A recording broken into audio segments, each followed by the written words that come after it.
Значи, прво бев во една многу лоша ситуација пред да се случи тоа, што беше и причината, или да речам, или ракот беше симптом на на тоа што предходеше. Да, многу ме интересира што е тоа, затоа што денеска причините околу ракот се познати, непознати, нејасни се. Значи не можеме да кажеме. Ако можеш директна корелација да извадиш, би било супер. Јас длабоко верувам дека ракот е болест на душата.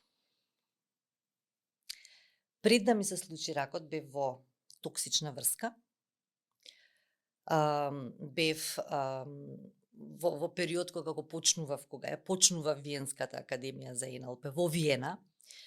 Значи почнував сама да работам.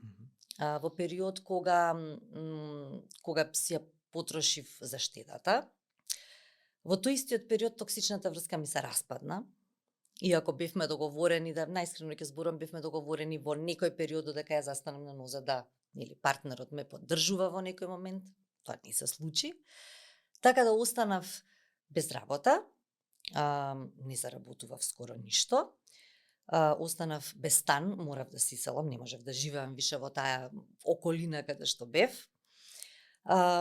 Останав без пари, со скршено срце. Значи, буквално душата ми се чувствував безпомошно, се чувствував сама, се чувствував исплашено, се чувствував дека дали ќе преживеам, нели? И во тој момент се разви, нели, тоа што се разви. Многу интересно е што ја добив дијагнозата една недела пред да се прогласи ковид. Така што точно една недела беше разликата. Така што не знаев дал ме погодило цунами, дал земјотрес. Значи буквално од сите страни ми беше, двете одеднаш ми беа и само се борев за воздух, ми се чини. И се од денешен аспект, нели, сум благодарна дури на тоа што се случи, затоа што ми беше голем учител.